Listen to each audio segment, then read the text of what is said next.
Okay, guys, as we are finished with the loops line last week, so in this week we're gonna start with the OOPS concept of Java. That will be object-oriented programming system. But before starting that, is there any question in previous sessions? Any confusing point? Any doubts?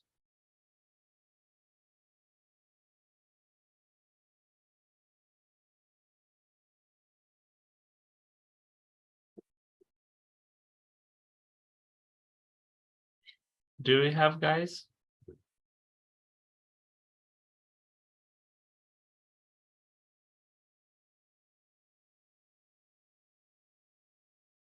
Excellent. Thanks so much. Okay. In this week, we're gonna start with the OOPS concept. So let me share my screen.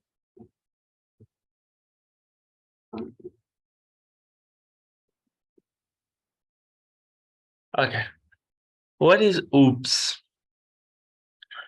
The name is a little bit familiar for you guys. You might heard some of the technical with some of the technical software development teams, so with some of software testers or with some software developers when they are working in a company, they might use OOPS concept. Now, what is OOPS? How we use it? Is it actually a syntax? Is it actually a concept? What is OOPS? OOPS stands for Object-Oriented Programming System.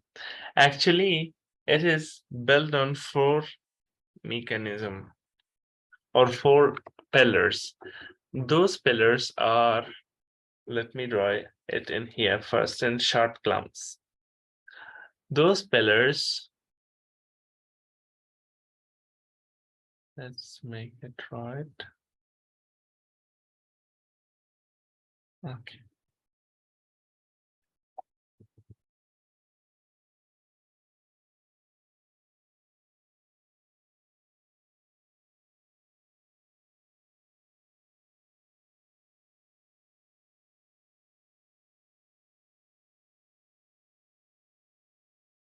I don't know, guys, what happened to my pad.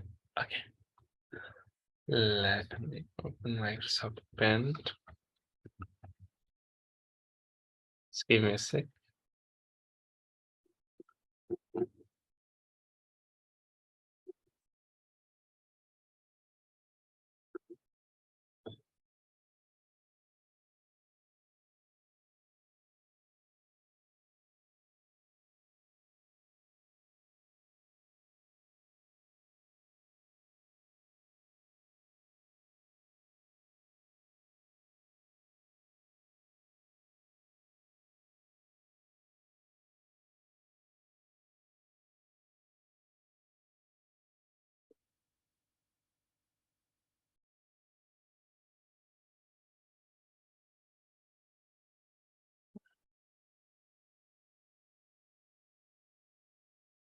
Everything's seen yet.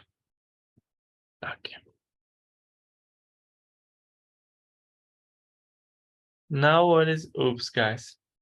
We divide OOPS into four categories. First category or first pillar of OOPS concept is that is inheritance. What is inheritance? We will see. Second part is polymorphism. Polymorphism.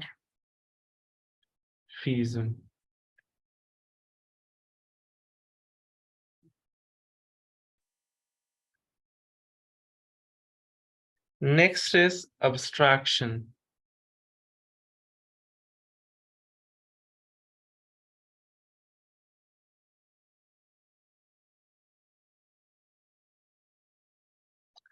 And the fourth part is encapsulation.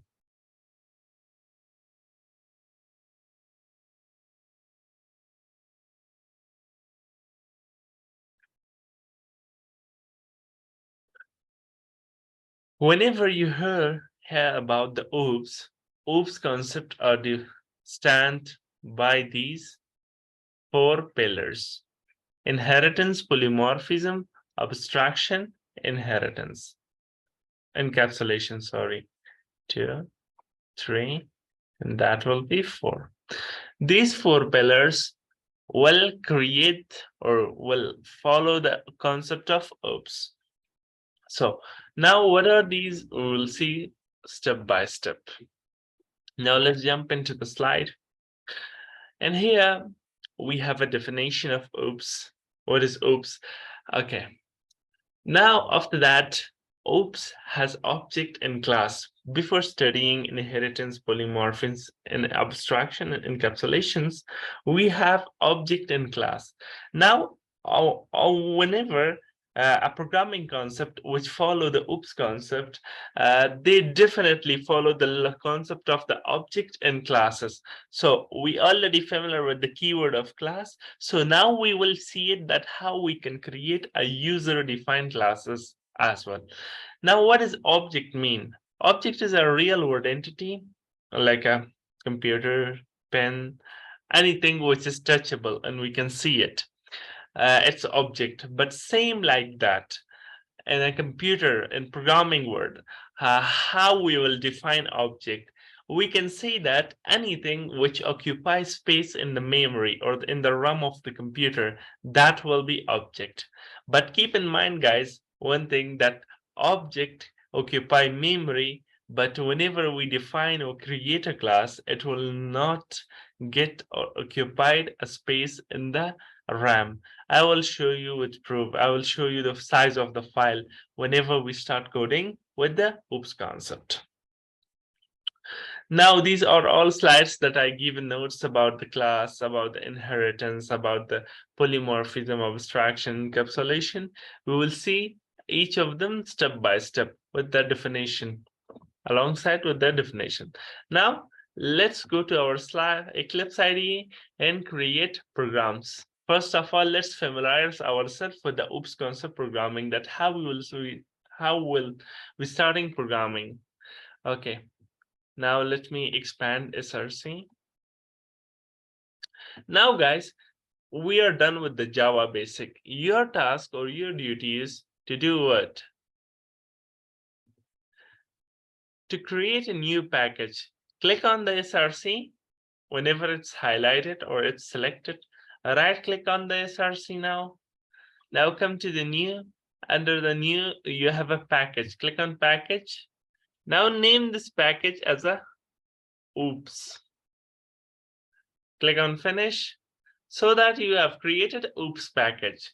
Now under the OOPs package, like same like basic Java, you can create program under the OOPs basic. Now click on the OOPs, right click, new, come to the, sorry, again I clicked by mistakenly by package, so I will click on that, new, I will come to class and click on that. Now I will name my file. I can name it anything like first program of OOPs, first program, that will be fine.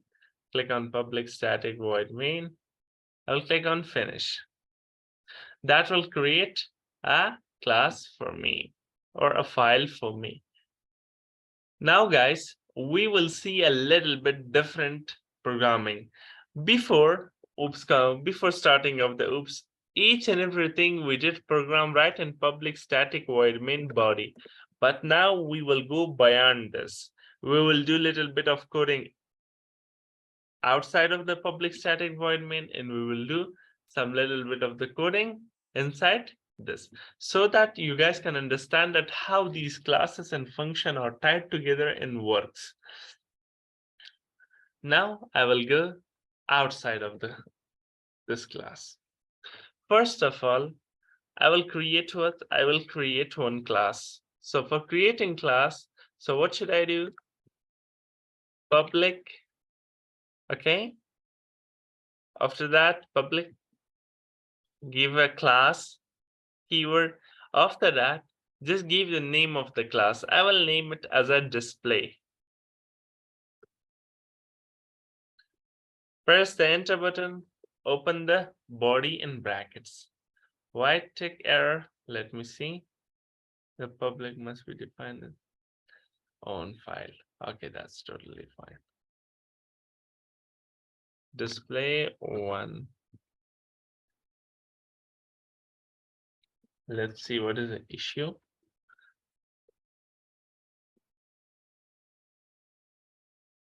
Public class.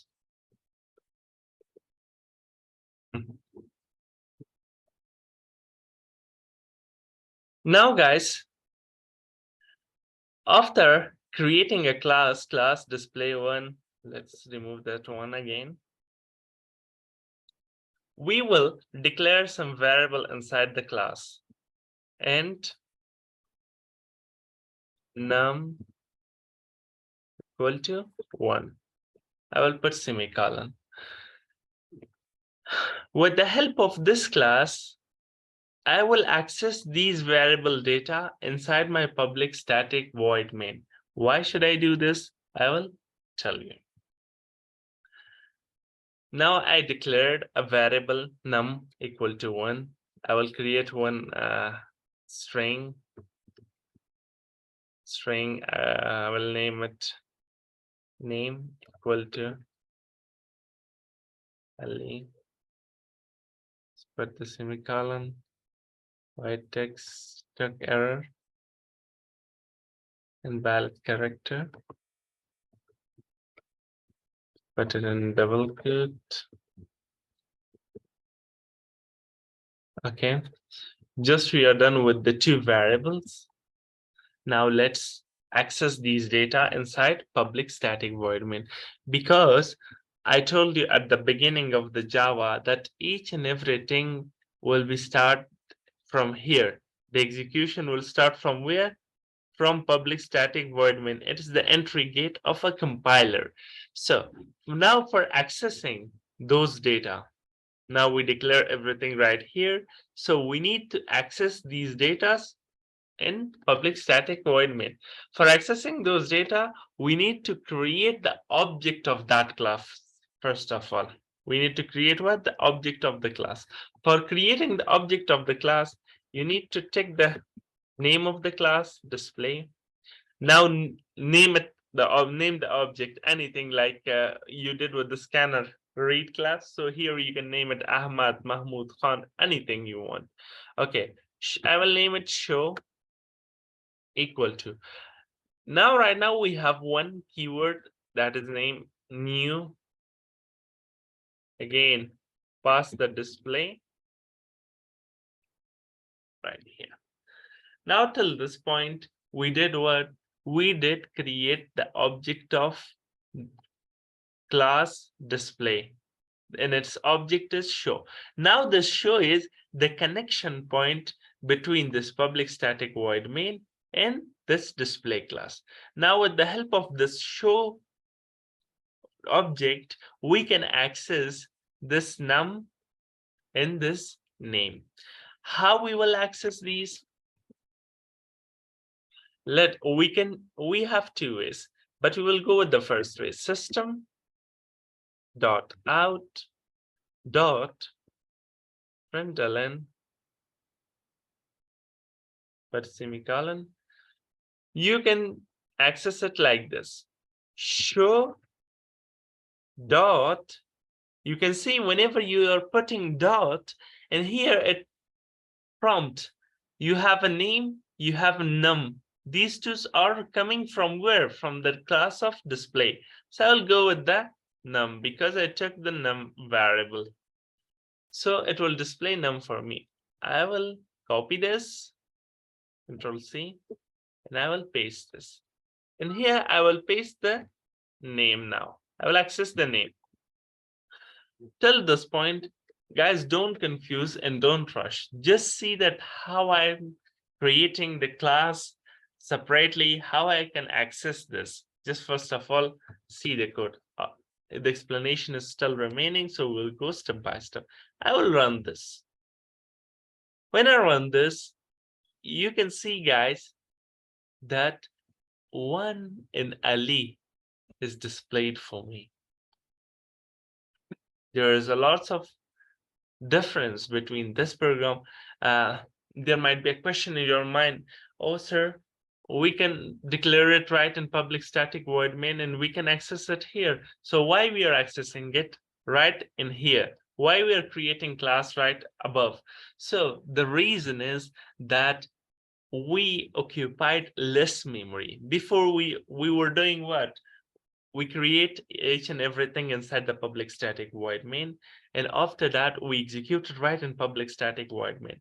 This causes a lots of problem. Now it's we code less, so that's why we can see whenever we are running a project or we are doing a project, if you do each and everything inside public static void main, it will occupy a lots of memory. So for preventing that occupation from or taking a lots of space and memory, we uses these classes so that whenever you create a class, this will not occupy any space in the memory.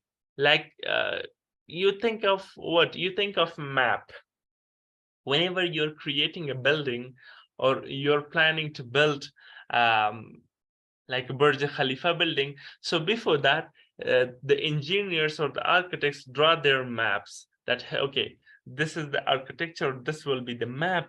After that, you can start building it. You have a flow actually.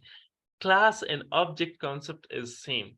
Class is the map for you. Let me comment here.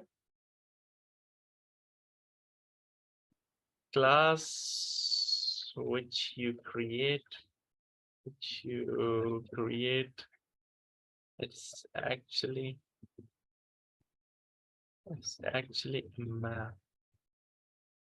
And oops, word.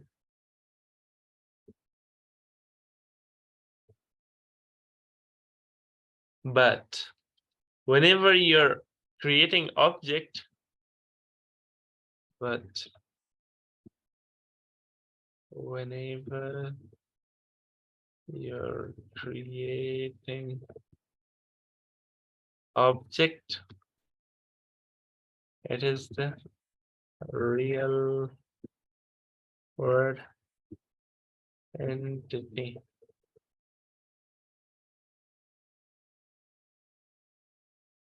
Entity means object has physical existence. So in real world, physical existence will be proved by touching it. But in computer science or in a world of programming, whenever we want to prove that something has physical existence, we can only prove it with the help of memory. And how we will prove it? That it will occupy a space in the memory. So with the help of occupying memory in the space, so that it will do what? We can prove that it's object.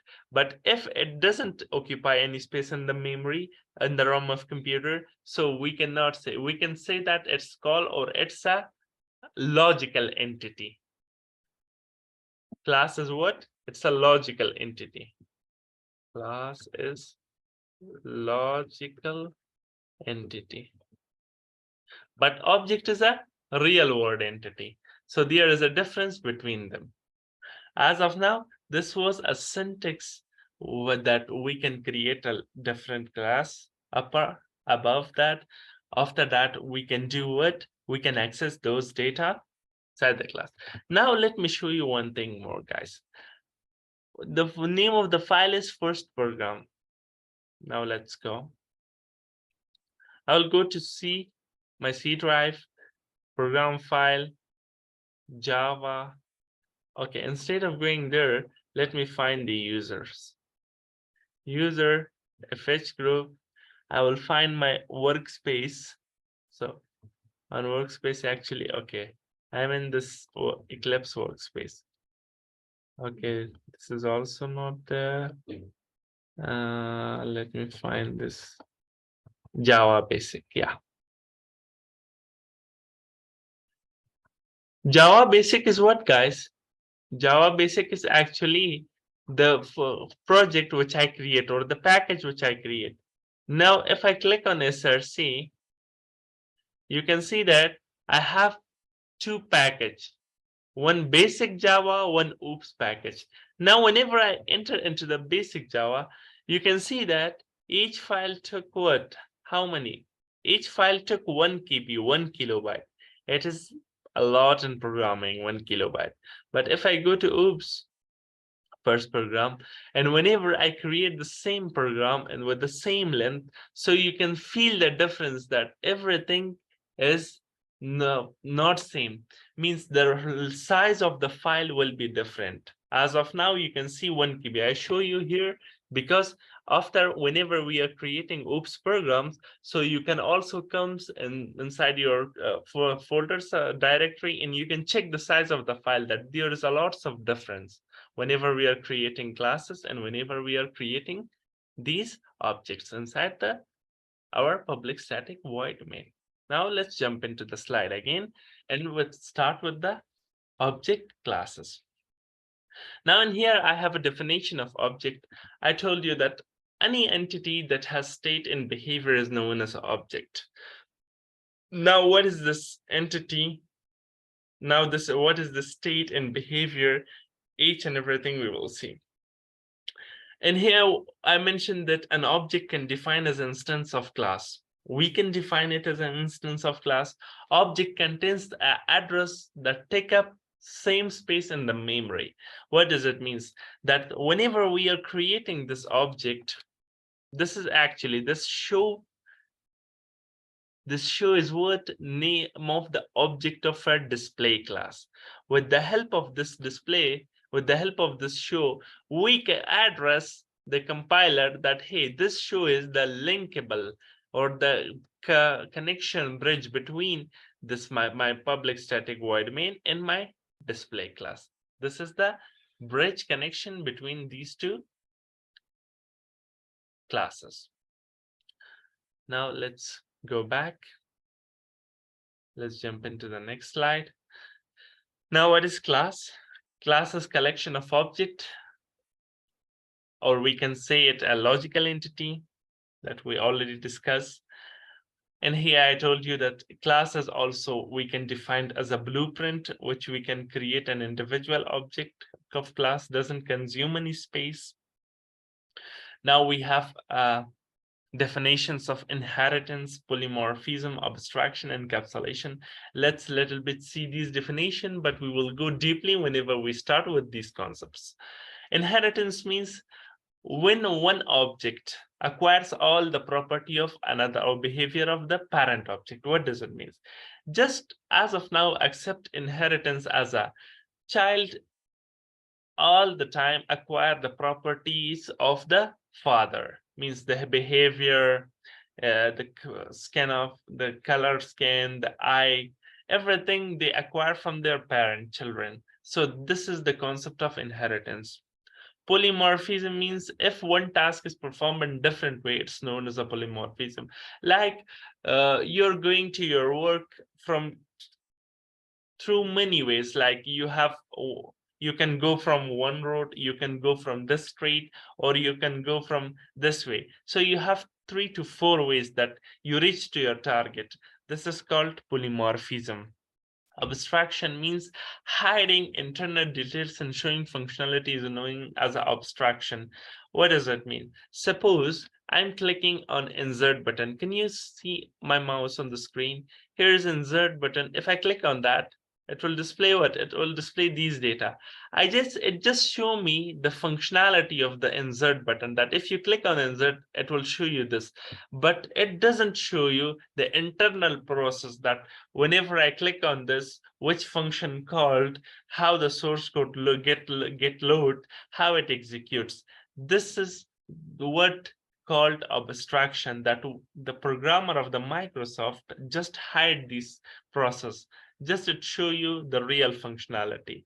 It hides all of the unnecessary things which bore user. What is encapsulation? Binding or wrapping of code together into a single unit is known as encapsulation. Later on, we will see the encapsulation that we have a different access specifier. Like whenever you're declaring this public class, public static, like before I declare a public in here, it gives me error. I will show you the reason, and I will tell you the reason why it gets error whenever we reach to encapsulation. Each and everything we will study. Those were all about the inheritance, polymorphism, abstraction, and encapsulation. Yeah, definitely, Pharaoh's poly means many forms. Okay, now, do we have any questions, guys? I know that it is a little bit confusing for you as of now. Just don't worry. Like we start with the Java, it's also the same. Just whenever 1 week passed, so you will be familiarized with all of the concept. Just it's for starting day, so don't worry about the uh, OOPS concept. You will learn it definitely. We will practice each and everything step by step. Okay, not for now. That's good. Just today class is introductory class regarding OOPS. You will see what kind of topics we have in OOPS actually. So I want you guys to familiarize with the OOPS concept. Later on, we will see step by step everything in deep. Okay, now we have advantages of OOP over a procedure programming. Now, what is procedure programming and what is OOPS? Let me show you the procedure programming. Let me open one of the like calculator in Java. Guys, calculation.java file inside I create and I wrote everything inside public static void main. This is called what? This is called procedure programming. This is the way of procedure programming. It occupy a lot of space in the memory. If my source code goes beyond the 10,000, 15,000, or 1 lakh line of code, so my program will start getting crushed, or it will be very heavy. So it affects on the performance. So because of that, people nowadays don't use procedure programming. Instead, they rather prefer what? Object-oriented programming. OOPS. Now this is the way of OOPS, and this is way of procedure. Hope you guys get it. Difference between procedure and OOPS. Okay. Now, OOPS makes development and maintenance easier. What does it mean?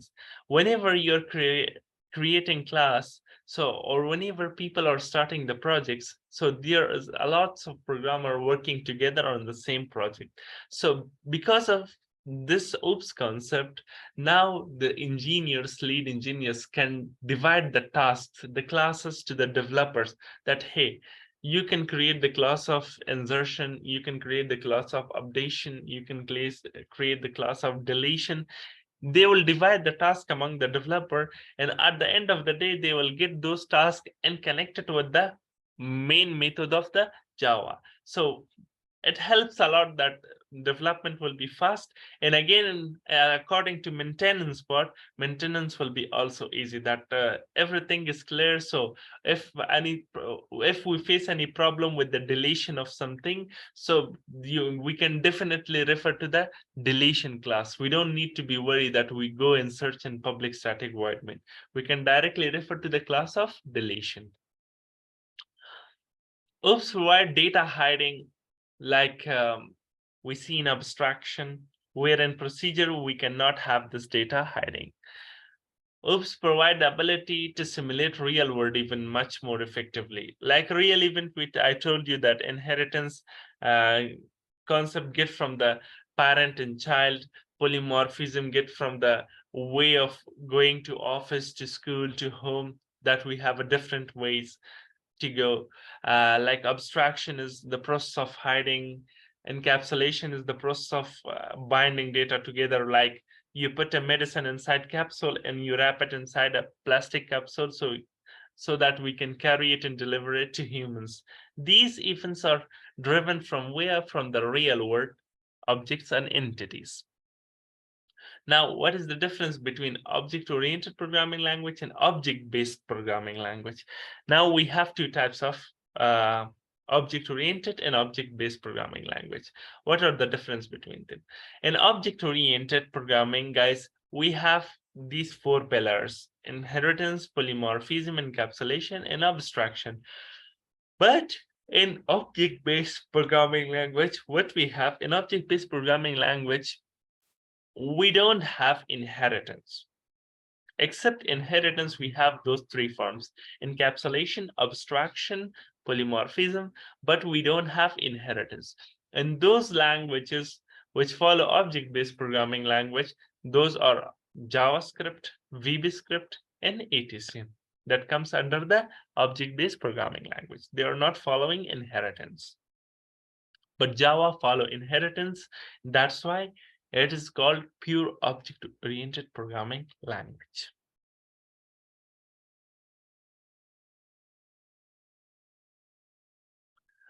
Now, next slide, we have Java naming convention.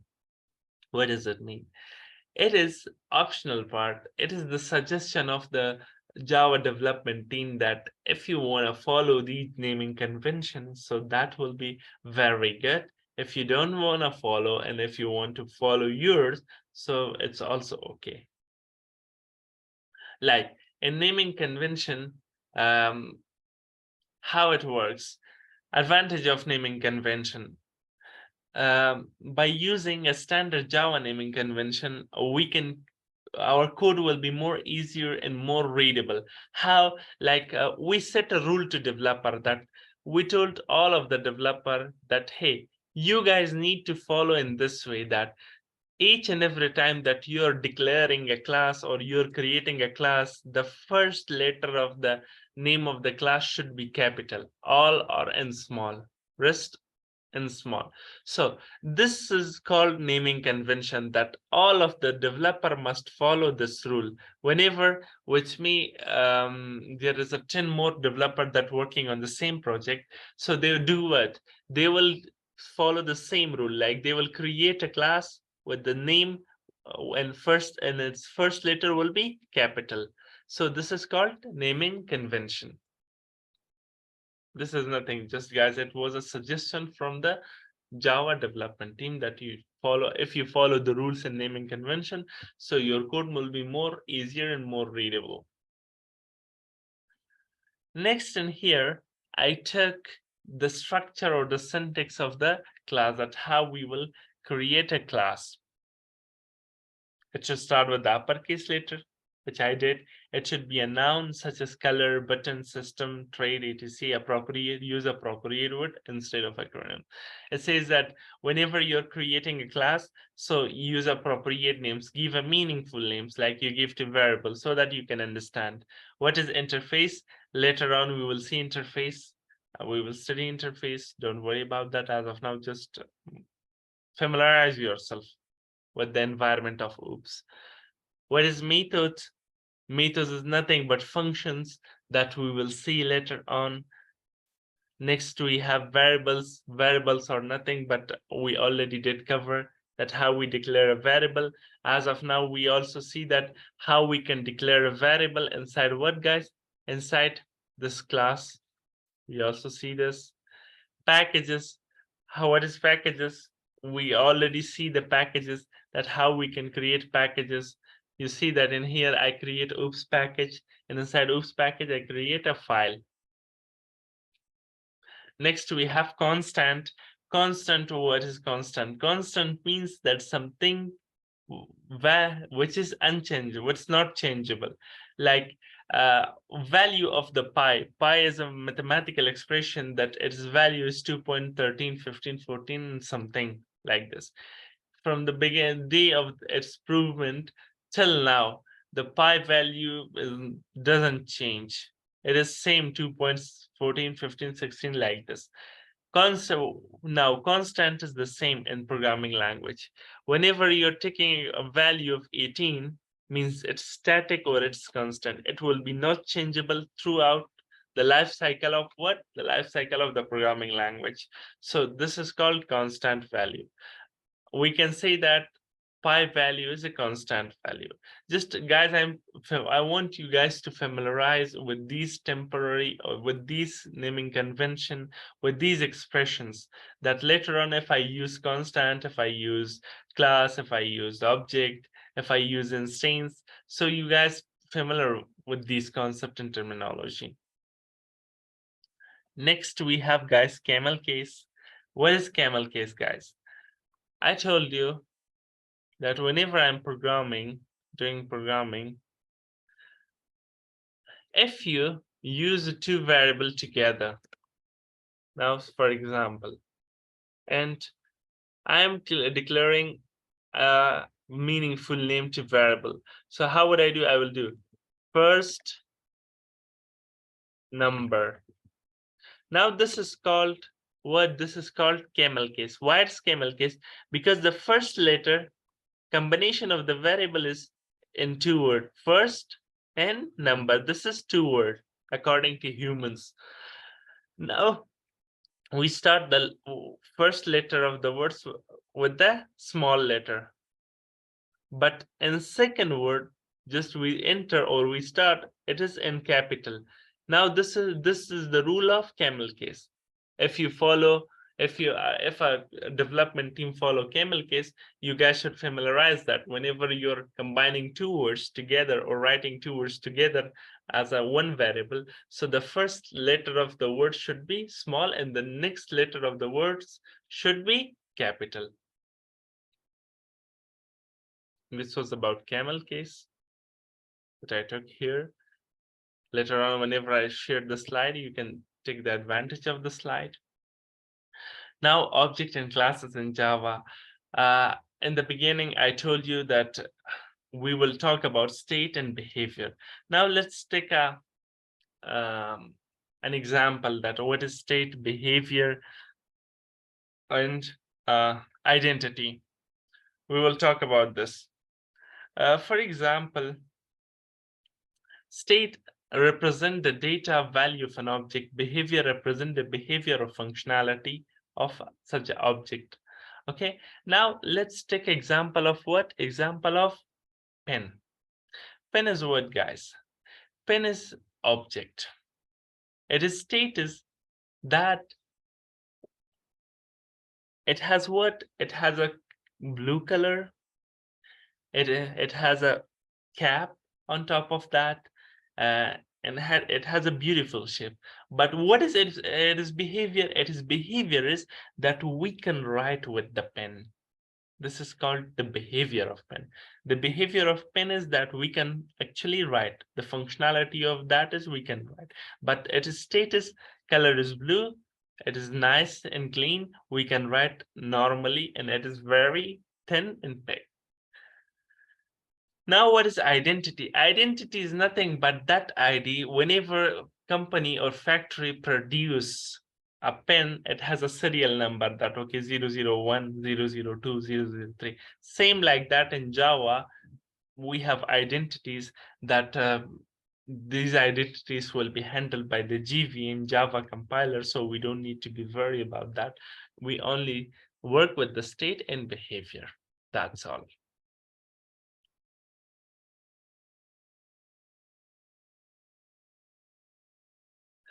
Okay, Abdul asked a question. If it is the first number, it is not camel case. Yeah, whatever variable you have written in the chat box, Abdul, it's not a camel case because second word that you start is not in capital. First letter of the second word is not capital, so that's why it's not a camel case.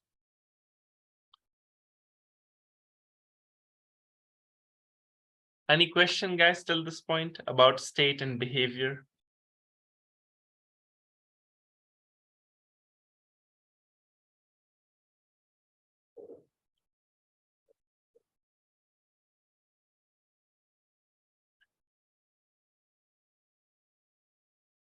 Let me see the chat box. No question.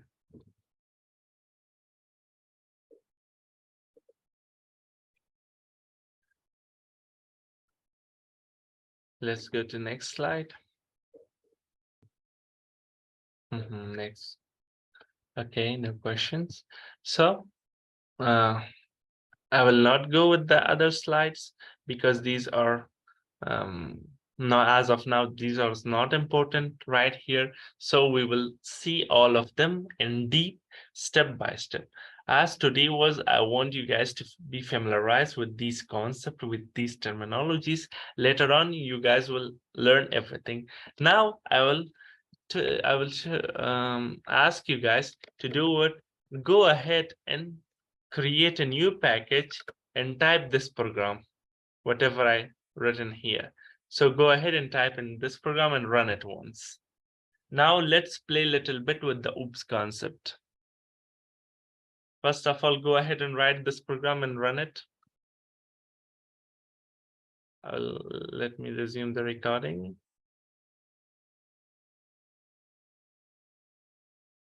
Guys, I will give you one task right in the class that you guys go ahead, take a new file inside the oops package. Now I did create num namely. Now, whenever you're taking a new file, inside the new file, just give the name of the class information. After that, give your all personal details. Whenever you complete with that, just in the public static void main, create the object of that class and display each of them one by one for me so that I can see, and you guys will be familiarized with the syntax of oops, that how you're going to create class and how you're going to create object and how you will access those data. These examples are for reference. You can use that as well.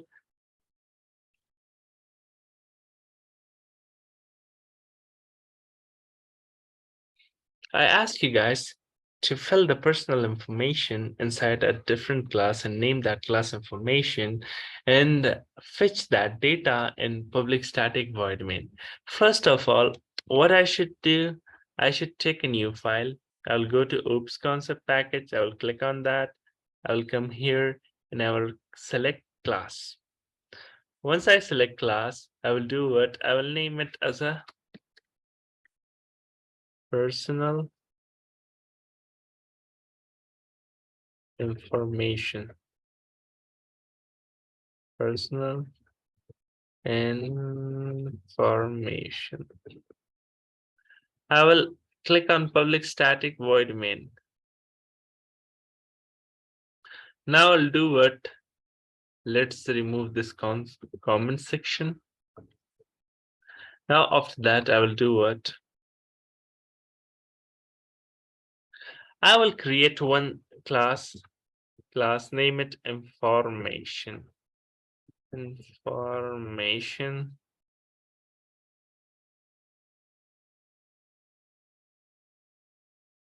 Once I create information, so what I will do?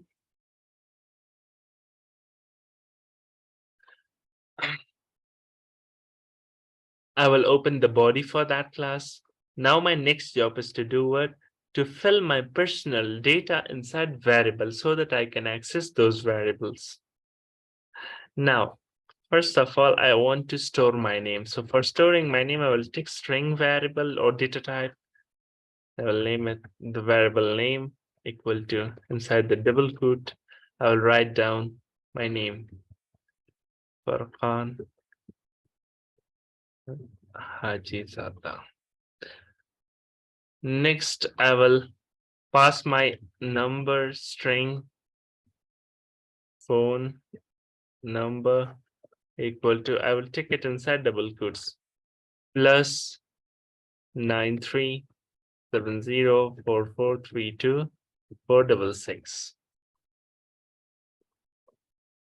Next, I will password my address string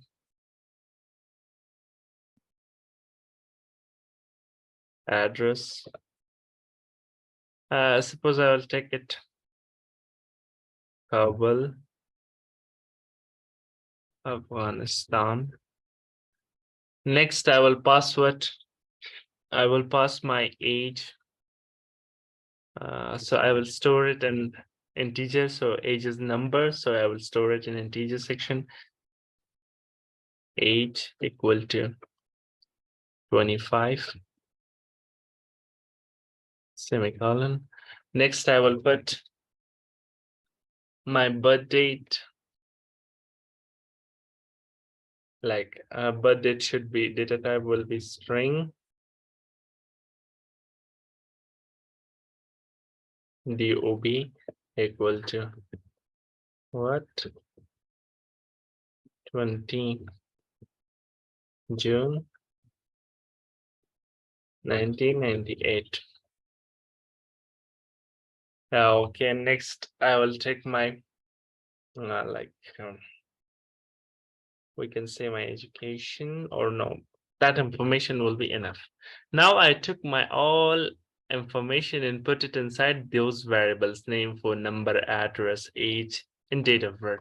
Now I need to access these data, guys. How could I access these data? I will come to my personal information class.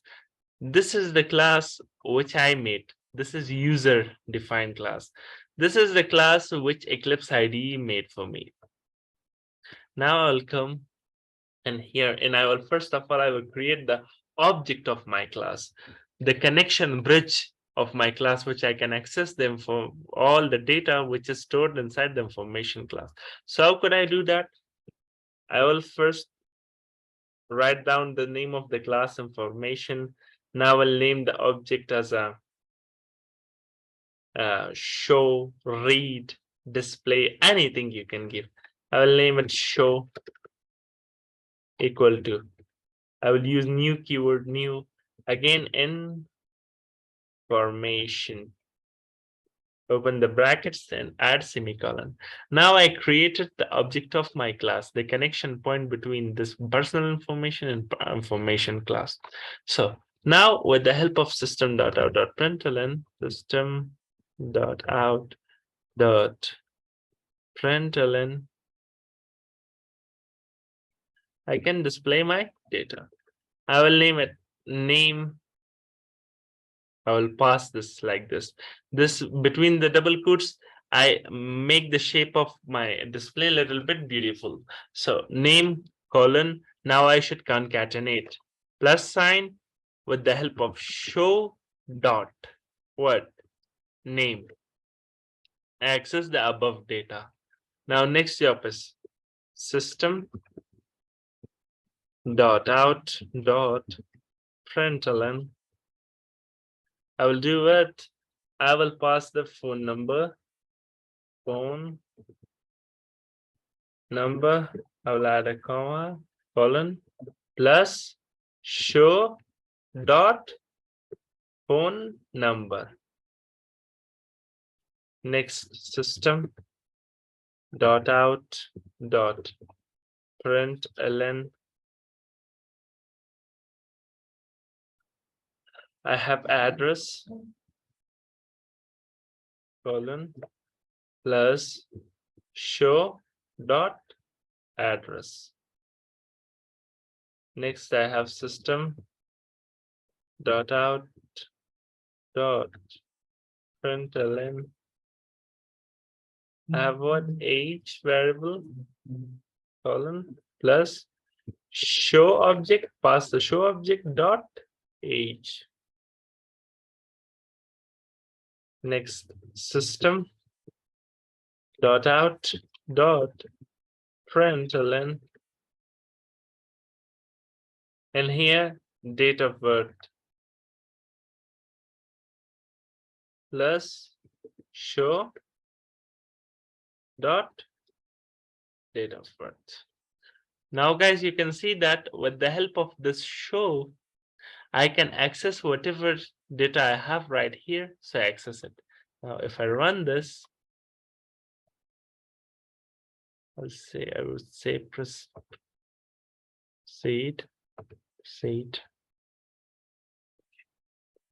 Wait a second. Oh, I guess I removed it. So let me rerun it again. Now you can see, guys, that I have one display: name Furqan, phone number is this, address is this, age is this, and date of birth is this. This is my personal information, which I displayed.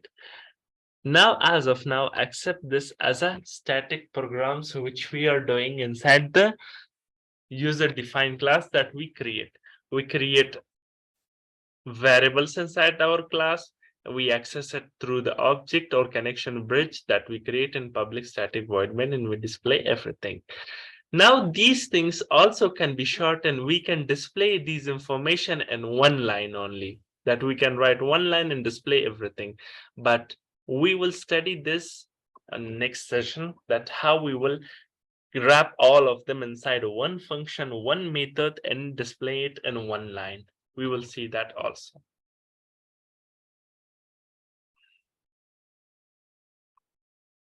That will be good. So till this point, do you have question, guys? Yes, sir. Okay, what's your question? What is the function of show here?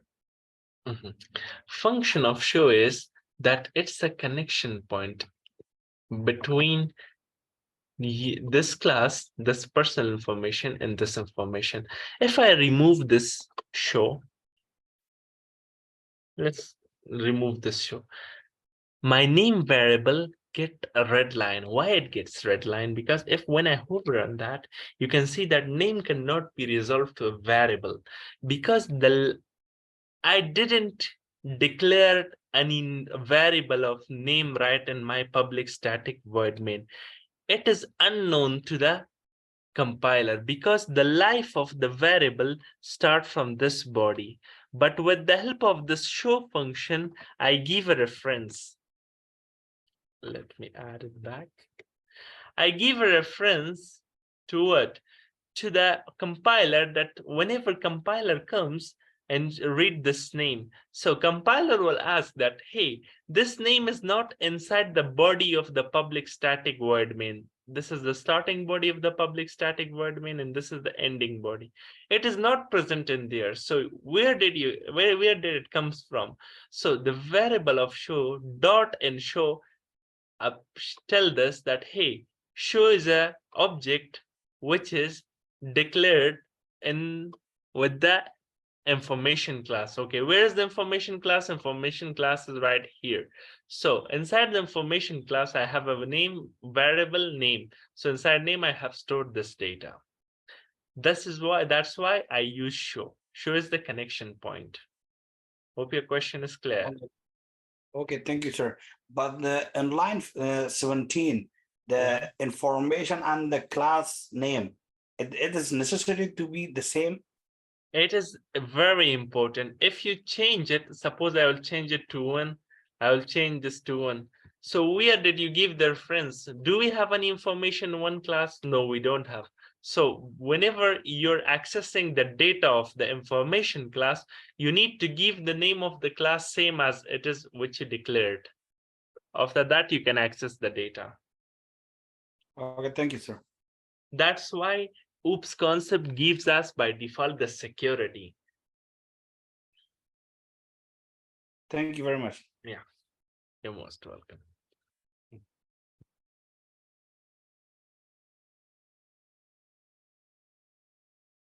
Okay, guys, now let's play a little bit with this OOPS concept. Now I will take another file in OOPS. Let's practice a addition program in OOPS concept. I'll take a new class. I will name it as addition in OOPS. I'll name it, I will check mark the public static void main. So you know that I don't need to access the data in public static void main. Now I'll do what? Instead, I will take a new class. Class, I will name it addition. Okay, now I will declare a variable here, and first number equal to what? Equal to 12. And second number equal to 13. For the addition of them, we need a third variable so that we can keep the result on that. So int result equal to this first number plus sign, add to what? Add them with the second number. I add the result in that. Next, I will do what? I will display them right in here. So for me, displaying, I will first make the addition class object. Addition. I will make them rate. Name it rate equal to new. Addition. Add a semicolon. Here, let's display the result. System dot out dot println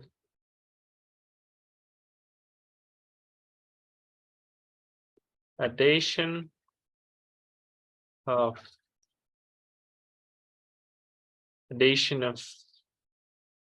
two digits are add a concatenation sign. Now with the help of read object, read dot result. If I run this, now you can see that the result comes addition of two digits is 25. You can see that 13 plus 12 is 35. That okay. Now the user should also understand that the result comes from which numbers. Okay, I will tell the user that system dot out dot println first value plus read dot first number. Let me copy this.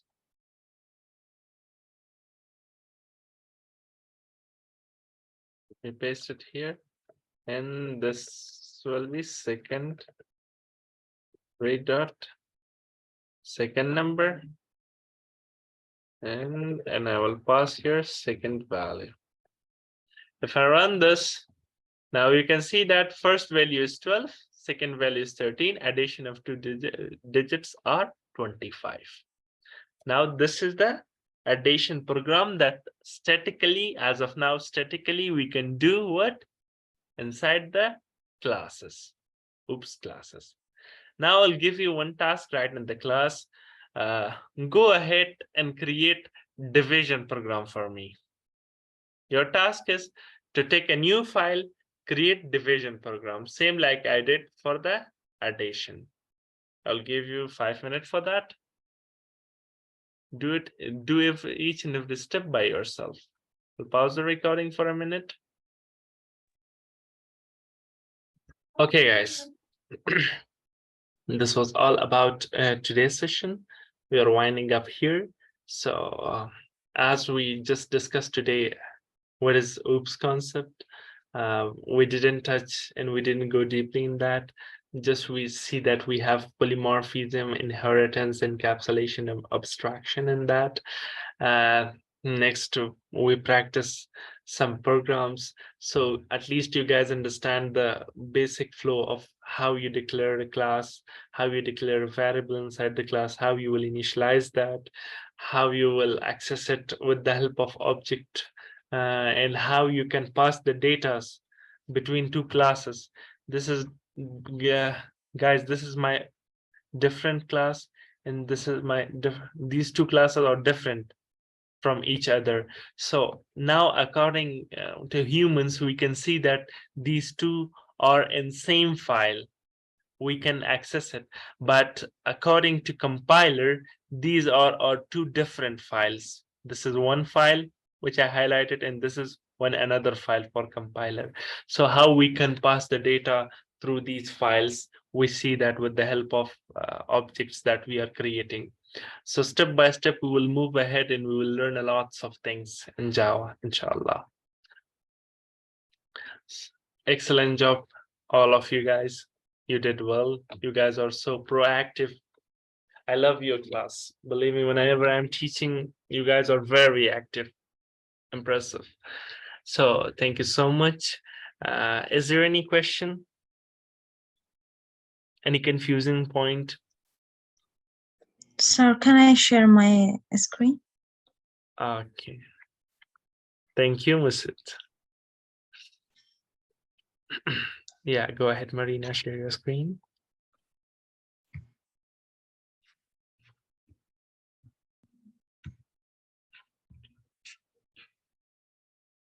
Okay. What is the issue, Marina? I don't know why I get this error. Wait, unable to load main class To load. division in model Java basic. Okay. First program display. First program. Division. Okay. Public static void main. Everything seems good. Unable to load. Okay. Do one thing, Marina. Can you spot that runnable button? Beside that, we have one drop-down list. The green button which you're running the program. Yes. No, no, the green button which you're running. No, not this one. Yeah, this one. Just beside that, we have one drop-down list. Click on that.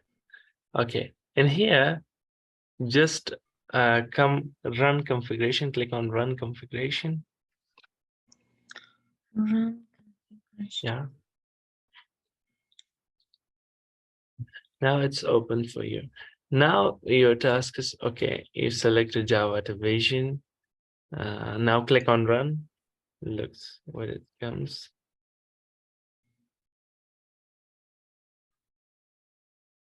Again, wrong name. Oops, division. Okay, unable to load the main.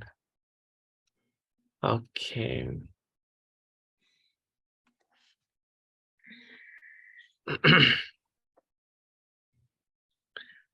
Just wait a second.